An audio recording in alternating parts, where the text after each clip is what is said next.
ایک ایسا رین کوٹ جس کی مدد سے پکڑا گیا ڈکیتوں کا گروہ۔ کہانی کی طرف بڑھنے سے پہلے اگر آپ نے ہمارا چینل ڈیجیٹل کتب خانہ سبسکرائب نہیں کیا تو اسے ضرور سبسکرائب کیجیے تاکہ ہماری کہانیاں بر وقت آپ تک پہنچتی رہیں۔ کہانیوں سے متعلق ہمیں اپنی قیمتی رائے سے بھی ضرور آگاہ کیجیے۔ تو آئیے چلتے ہیں کہانی کی طرف۔ شام کا وقت تھا۔ سپہر سے مینا کی جھڑی لگی ہوئی تھی۔ شہر کی سڑکیں سنسان تھیں اور سوائے اکا دکا موٹروں کے علاوہ سڑک پر کوئی ٹریفک نہ تھی۔ ایسے میں غالب بینک لمیٹڈ کی ایک شاخ سے بینک کی وین روپیہ لے کر بینک کے ہیڈ آفس جا رہی تھی۔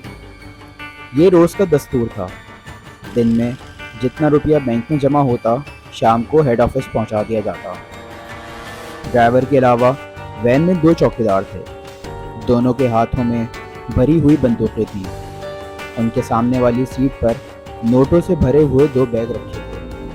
سڑک کی بتیاں روشن تھیں لیکن بارش کی وجہ سے راستہ صاف نظر نہ آ رہا تھا۔ وین جوں ہی برقی سیٹ سے نکل کر کھلی سڑک پر آئی کہ اچانک کالے رنگ کی ایک ٹویوٹا کار بائیں جانب سے آئی اور وین کا راستہ روک کر کھڑی ہو گئی۔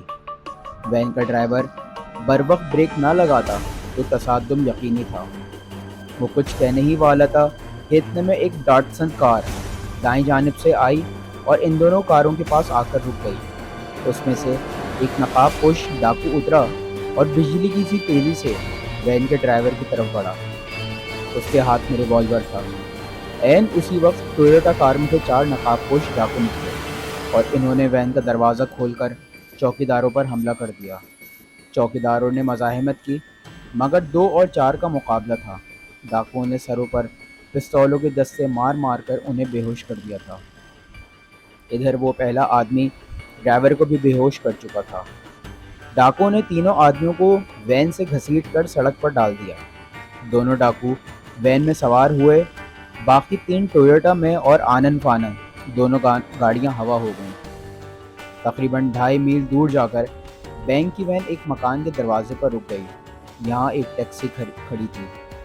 ڈاکوؤں نے وین سے نوٹوں کے بھرے بیگ نکالے اور ٹیکسی میں بیٹھ کر فرار ہو گئے۔ انسپکٹر سعید کے دفتر میں ٹیلی فون کی گھنٹی بجی۔ اس نے ریسیور کان سے لگایا اور ہڑبڑا کر اٹھ کھڑا ہوا۔ اسے اسی ڈکیتی کے بارے میں بتایا گیا تھا۔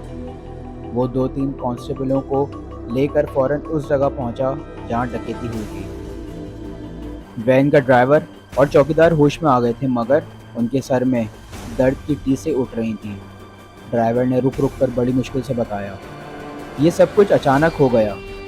انہوں نے ایک دم ہمیں دبوچا اور ہمیں بے ہوش کر کے سڑک کے کنارے ڈال گئے۔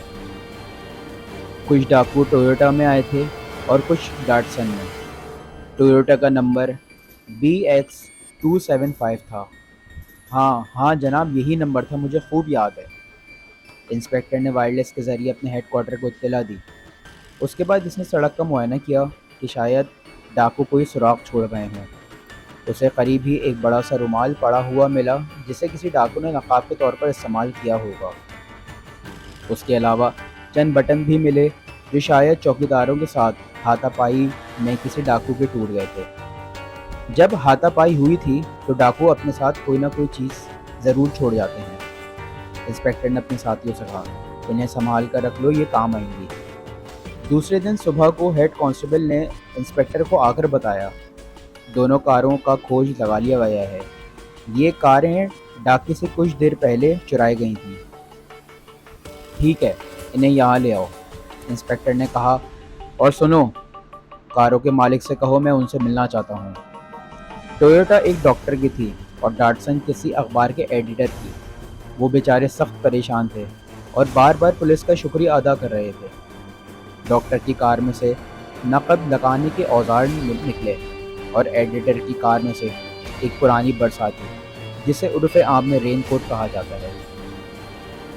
ہمیں 4 سوراخ مل چکے ہیں، انسپکٹر نے سوچتے ہوئے کہا۔ رومال یعنی نقب زنی کے اوزار، کوٹ کے بٹن اور یہ برساتی، ان چاروں میں سے صرف ایک ایسی چیز ہے جو ہمارے کام آ سکتی ہے۔ اور وہ ہے برساتی۔ انسپکٹر برساتی کے کالر کے اندر ایک دھندلے سے نشان کی طرف اشارہ کر کے بولا، یہ اس لانڈری کا نشان ہے جہاں یہ برساتی دھلوائی گئی تھی۔ اگر ہم نے اس لانڈری کا پتہ چلا لیا تو پھر برساتی کے مالک کا پتہ بھی چل جائے گا، پھر اس کے ذریعے ہم دوسرے ڈاکوؤں کا بھی کھوج لگا سکتے ہیں۔ آؤ کام شروع کر دیں۔ 24 گھنٹے کے اندر اندر پولیس نے لانڈری کا کھوج لگا لیا۔ اس کا نام دلشاد لانڈری تھا اور وہ شہر کے ایک گنجان محلے میں تھی۔ انسپکٹر سعید نے لانڈری کے مالک کو ڈکیتی کے متعلق تفصیل سے بتایا اور کہا، اگر برساتی کا مالک مل جائے تو ڈاکوؤں کو پکڑنے میں مدد مل سکتی ہے۔ لانڈری کے مالک نے بیزاری سے سر ہلایا اور بولا، جناب میرے پاس دن میں 20 گاہک آتے ہیں، اب میں ہر کس کا نام پتہ یا یاد رکھوں؟ اور پھر اس نشان سے معلوم ہوتا ہے کہ یہ برساتی 1.5 سال پہلے دھلوائی گئی تھی۔ اتنی پرانی رسیدیں ہم کہاں سنبھال کر رکھ سکتے ہیں؟ مجھے افسوس ہے کہ میں ذرا ٹھہریے، اس نے برساتی کا کالر غور سے دیکھتے ہوئے کہا، یہ وہی ہے، مجھے یاد آ گیا جناب، اس کا کونا استری کرتے وقت جل گیا تھا اور میں نے اس کے مالک کو 20 روپے دے کر جان چھڑائی تھی۔ صاحب بڑا ظالم آدمی تھا، میں اسے روپے نہ دیتا تو میرا سر پھاڑ دیتا۔ یہ کوئی 6 مہینے پہلے کا واقعہ ہے، ٹھہریے میں رسید بک نکال کر دیکھتا ہوں۔ اس نے 6 مہینے پہلے کی رسیدیں بک نکالی اور 15 منٹ میں انہیں الٹ پلٹ کرنے کے بعد چلا کر بولا، یہ رہی وہ رسید۔ اس کا نام عبدالرشید ہے اور پتہ ہے گلی نمبر 10 بھاگوان پورا۔ انسپکٹر سعید لانڈری والے کا شکریہ ادا کر کے اسی وقت عبدالرشید کے گھر پہنچا اور اسے برساتی دکھا کر بولا، یہ برساتی غالباً آپ کی ہے؟ جی ہاں جناب میری ہی ہے اور کچھ دن ہوئے کہ چوری ہو گئی تھی، عبدالرشید نے بڑے اطمینان سے کہا۔ یہ آپ کو کہاں سے ملی؟ انسپکٹر نے اسے ساری تفصیل بتائی اور کہا، اگر میں آپ کے گھر کی تلاشی لوں تو آپ کو کوئی اعتراض تو نہ ہوگا؟ ارے صاحب مجھے بھلا کیا اعتراض ہو سکتا ہے، وہ ہنس کر بولا، جو مرضی چاہے کیجیے، آپ کو اختیار ہے، البتہ میں اتنا کہوں گا کہ میں ایک شریف آدمی ہوں، ڈاکہ ڈالنا تو بڑی بات ہے، میں نے آج تک کسی کا تنخواہ تک نہیں چرایا۔ انسپکٹر نے اپنے ساتھیوں کو گھر کی تلاشی لینے کا حکم دیا۔ پولیس کے سارے سپاہی گھر میں پھیل گئے، انہوں نے ایک ایک کونا چھان مارا مگر کچھ نہ ملا۔ ایک کانسٹیبل مکان کی چھت پر چڑھ گیا، اوپر کوئی کمرہ تھا، صرف دائیں جانب پانی کی ٹنکی تھی۔ کانسٹیبل مایوس ہو کر نیچے اترنے ہی والا تھا کہ اسے ٹنکی کے پاس کوئی چیز نظر آئی۔ اس نے آگے بڑھ کر غور سے دیکھا، یہ ایک سوٹ کیس تھا۔ اس نے انسپکٹر کو آواز دی، صاحب اوپر آئیے۔ انسپکٹر دوڑتا ہوا اوپر پہنچا اور ٹنکی کے پیچھے دیکھا تو وہاں ایک کے بجائے 2 سوٹ کیس رکھے ہوئے تھے، نوٹوں سے لبالب بھرے ہوئے 2 سوٹ کیس۔ کھیل ختم ہو گیا، انسپکٹر نے عبدالرشید سے کہا، میرے ساتھ ایک پولیس اسٹیشن چلو۔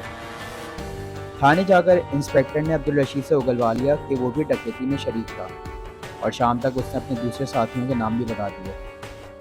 پولیس نے انہیں بھی چھاپے مار کر پکڑ لیا۔ مجرم اپنے پیچھے کوئی نہ کوئی سراغ ضرور چھوڑ جاتے ہیں، انسپکٹر سعید نے ہیڈ کانسٹیبل سے کہا۔ اس مرتبہ وہ برساتی چھوڑ گئے تھے جس کی مدد سے ہم انہیں پکڑنے میں کامیاب ہو گئے۔ ہمیں امید ہے کہ آپ نے ہماری اس کہانی کو ضرور انجوائے کیا ہوگا۔ کہانیوں سے متعلق ہمیں اپنی قیمتی رائے سے ضرور آگاہ کیجیے تاکہ ہم آپ کے معیار پر پورا اترنے کی کوشش کریں۔ اگلی کہانی تک کے لیے ڈیجیٹل کتب خانے کی ٹیم کو اجازت دیجیے، اپنا بہت خیال رکھیے گا، خدا حافظ۔